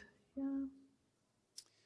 And I, like Pilar, if I quickly summarize this correctly, is a framework to build AI agents that are regulatory compliant and are tested for fairness and a range of other things. How did you sort of agree on exactly that feature set? Because it's, one of the strengths of this project is the combination of features in one framework, which makes it quite complete for, sort of non-expert agent builders that want to build something that can be used in a regulatory environment. I think, to be honest, because I am not really a technical builder, I think I am kind of the target market for the products. I think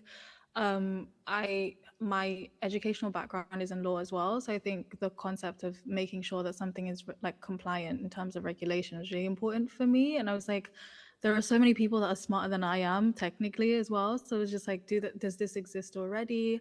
How can I kind of build on this to kind of develop something that I've made and tailored for my kind of skill set as well? So I think that's kind of how it came about, is I was just curious to see what already was out there, but also what could be developed and how it could kind of assist people who aren't technically advanced in terms of when they use agents and stuff like that. So yeah.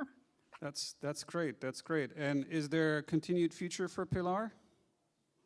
I'm not too sure, maybe, but I think I had so many challenges like trying to deploy it on Vultr, so it was just like, I think I had to turn away from it for a bit, but I think potentially, yeah. Okay, wonderful. Well, congratulations and well done. Thank you so much, and thank you so much to the judges as well. Like, honestly, I feel like you guys really had a grueling job, so appreciate your help. Yeah, thank you. Okay, and now the winner in the category. Oops. Agent Policy Pipeline. So I think Christoph is also online, but let's roll the video first, and then we get Christoph on the screen. What do engineers code? This sounds like a simple question, but the scope has shifted drastically with time. Initially, engineers were developing software and tools used by people. Then they developed digital systems on the internet. And now we've moved to an augmented reality where the systems engineers design have an impact and are integrated into the reality we are living in. With AI and AI agents, humans are now in the loop, meaning that they are part of the systems that engineers design. So we've moved from system engineering to social engineering. And the question is, are the tools that engineers using adapted to this full scope. In 2022, I came up with the concept of DevEthics Ops, which was about introducing ethics in the development process, the same way we introduced operations and security and other very important aspects of system design. And today I would like to test how it could concretely look like. So to show you this prototype, I needed a use case, and I took the classical example of a job market where you have agencies that hire freelancers to perform jobs and freelancers with different experiences and goals. So I took this use case also because I think it's a very ethical one, especially with the possibility of AI automation, removing many jobs for people. So the prototype I developed is basically a multi-agent system, but with on top of it some novelty. So first it has this concept of policies that agents apply. Then it has embedded holistic observation. It comes with a pipeline using GitHub Actions that allows you to create different environments, different conditions under which you can test the system. It comes at the end with a deployable agent you can introduce in real life. And finally, it's fully configurable in YAML files, meaning that people and machines could iterate on this pipeline. So here is the dashboard I built for this experiment. As you can see, you have some agencies that have jobs to allocate, and you have a pool of freelancers taking these jobs. So again, fairly classical. And you can see with the evolution of the system that at the end you have some freelancers taking most of the jobs because they gain the experience, they are keener to work, leaving behind the others with just in this case one job per freelancer. But what I want to do is not a simulation.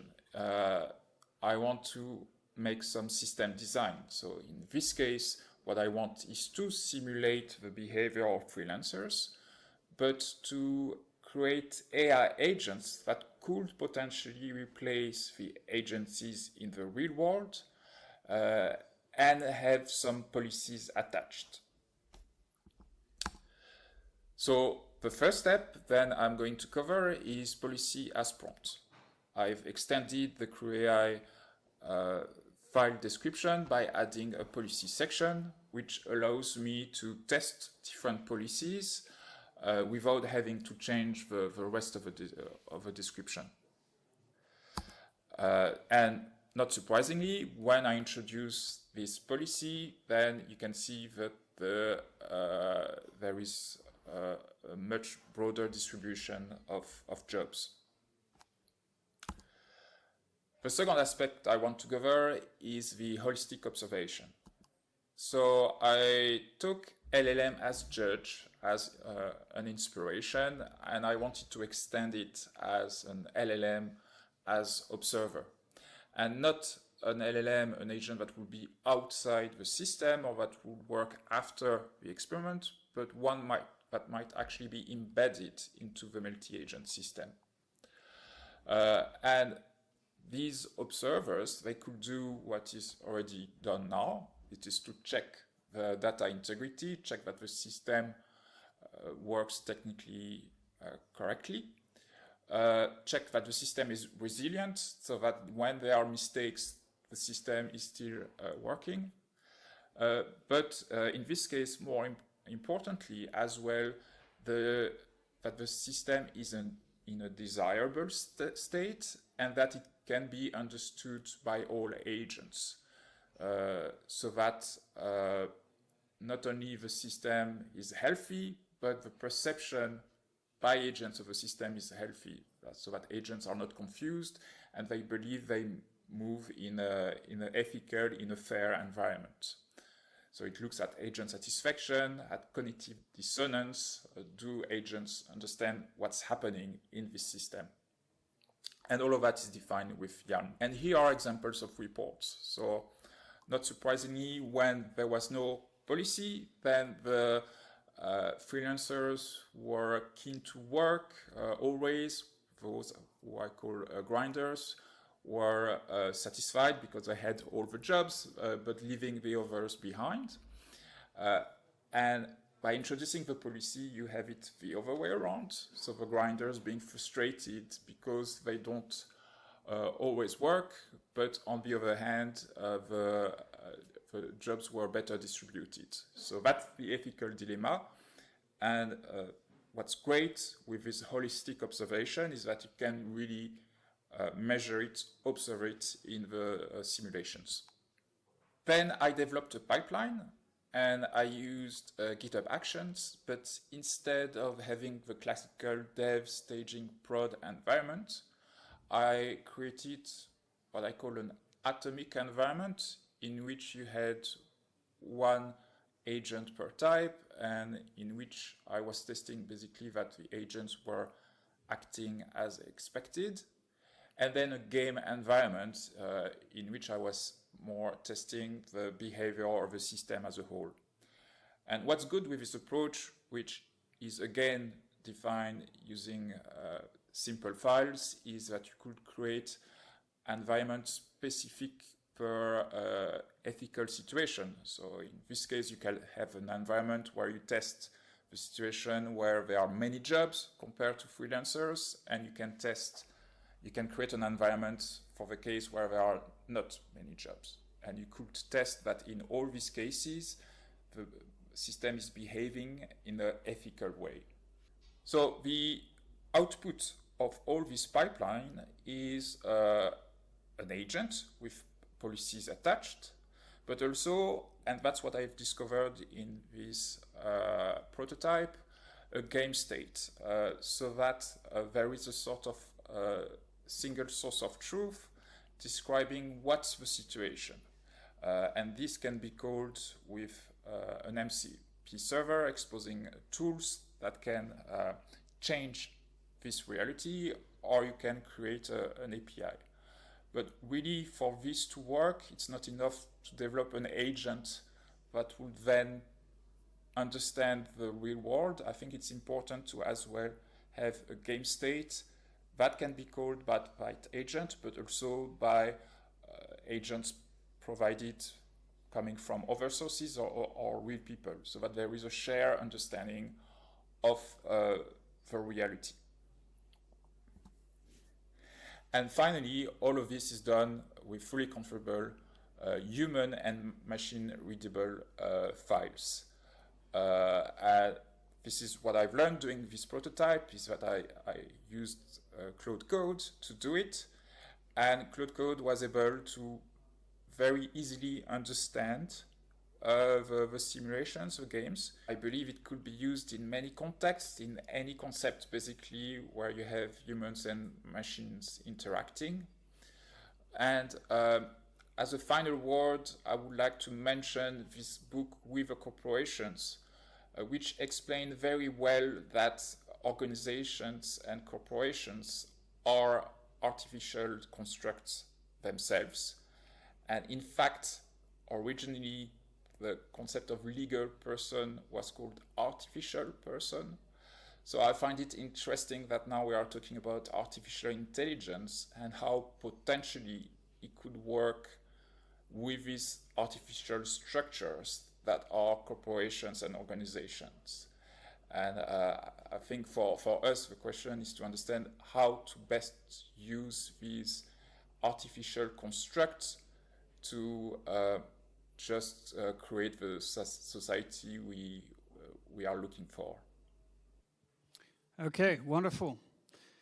Thank you, Christophe. Joran, can you hear us? Can we hear you? Yes, can you hear me? Okay, all right. Let me not block your screen so everybody can see you too. Wonderful. Thanks for joining us and congratulations on your win.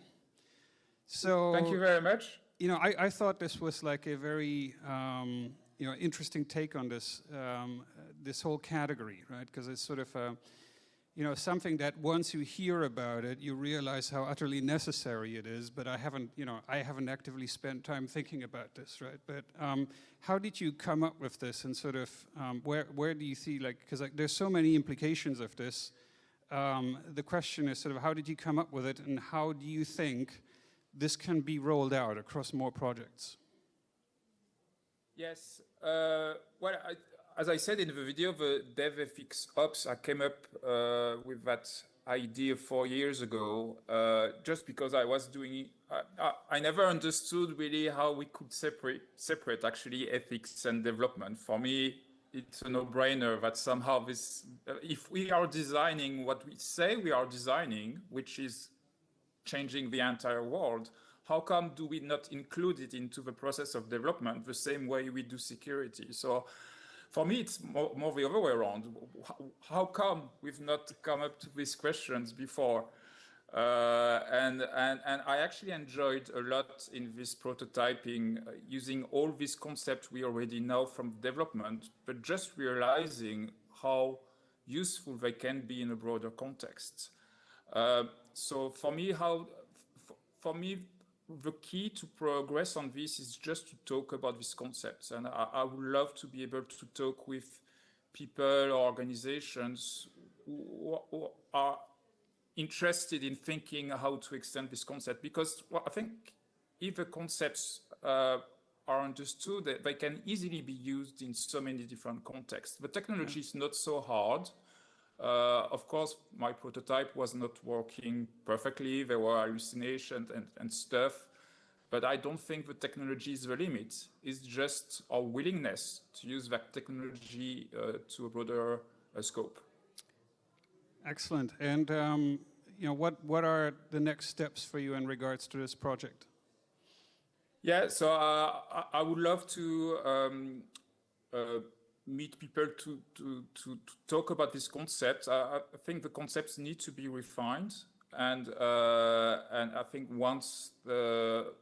if I have the opportunity to meet people and discuss this concept, then just talk about it and then see them used, and of course to iterate on this prototype. But again, this prototype is mainly about trying to figure out how to articulate this sort of holistic approach. I mean, to be said, 4 years ago, when I first introduced this concept, I had very little feedback. So I would love a feedback from anybody interested. Yeah. That would be a great plus. I'm sure our community should be happy to give you feedback and happy to debrief. By the way, that goes for all the projects. We've made this offer. Happy to start setting up debrief calls starting next week and give you guys input or further direction in terms of how you can take your projects further. All right, Christoph, it was great to have you. Thank you very much. Thank you very much. Okay, that was quite a lot of activity. There's even more projects we couldn't talk about today. So we will put every single project up on the website. Project owners had the ability to decide whether they want their stuff to be public or not. I think probably at least 3/4 did. So they will be available starting next week for you guys to explore, look at the videos, get in touch with the people. I did say we had 2 surprises today. So there is one more surprise that I will hint at because I was hoping we would have Kevin around to talk about it. But Vulture have kindly offered that they will pick one of the winners of today and offer them to take them to a large industry conference where they can do demos at their stand.